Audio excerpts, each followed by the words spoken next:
Participe à l'évolution du podcast. Participe aux enregistrements avec les invités. Propose et viens poser tes questions. Découvre la roadmap du podcast. Suggère des invités. Écoute les nouveaux épisodes en avant-première. Viens poser toutes tes questions sur le podcast dans la section AMA. Tout ceci et bien plus encore est disponible dans les abonnements Super Premium et Maxi Premium. Pour en profiter, clique sur le lien qui se trouve dans la description de cet épisode pour t'abonner maintenant. Alors, ce serait intéressant aussi de savoir pourquoi tu voulais aborder ce sujet et puis aussi de nous parler de ton parcours aussi, puisque ça influence beaucoup. Ouais, c'est pas rien de le dire. En fait, je voulais vous parler de design de service éco-responsable, tout simplement parce que je trouve qu'on n'en parle pas encore assez. D'ailleurs, je te remercie pour cette opportunité parce que c'est vraiment une nouvelle occasion, de toucher un maximum la communauté du design et de parler de design de service éco-responsable. C'est un sujet qui est encore, hyper émergent, assez nouveau dans les pratiques.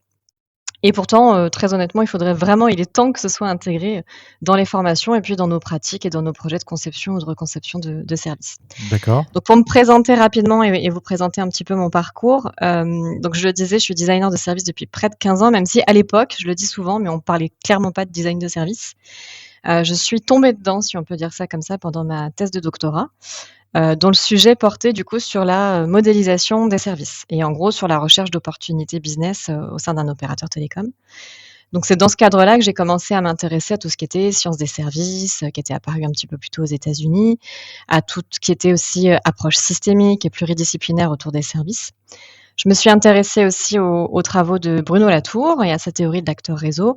Et donc pour faire court, parce que je pourrais y passer des heures, mais ces travaux de thèse, ils m'ont vraiment amenée à me poser des questions sur le concept de service en tant que système complexe et à l'envisager vraiment avec une approche un peu différente, plus multidimensionnelle, plus actentielle, plus dynamique. Donc, en gros, l'idée, d'un point de vue plus, pratique et moins, théorique, c'était vraiment d'aider, cet opérateur télécom à revoir un petit peu la définition de ce qu'on appelle un service et à trouver des moyens de modéliser ces services sous forme de réseaux un peu dynamiques pour les comprendre et pour identifier des opportunités pour créer, en fait, des nouveaux services. Donc depuis ce temps-là, en 15 ans, j'ai eu le temps de concevoir ou reconcevoir un certain nombre de services dans des contextes et dans des secteurs assez variés, aussi bien dans le tertiaire que dans l'industriel. Parfois en étant en interne et puis parfois en étant en externe, plutôt dans une logique, on va dire d'accompagnement à l'innovation par les services.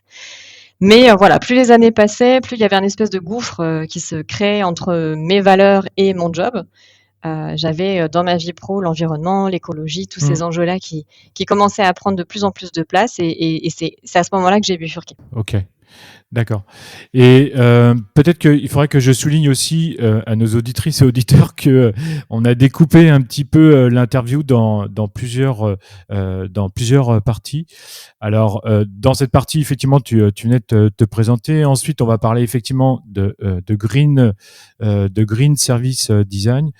Dans une autre partie, on va aborder effectivement toute la partie formation. On va parler aussi de bio et également de ton livre. Et puis, dans une dernière partie, je te donnerai je te laisserai, pardon, la conclusion.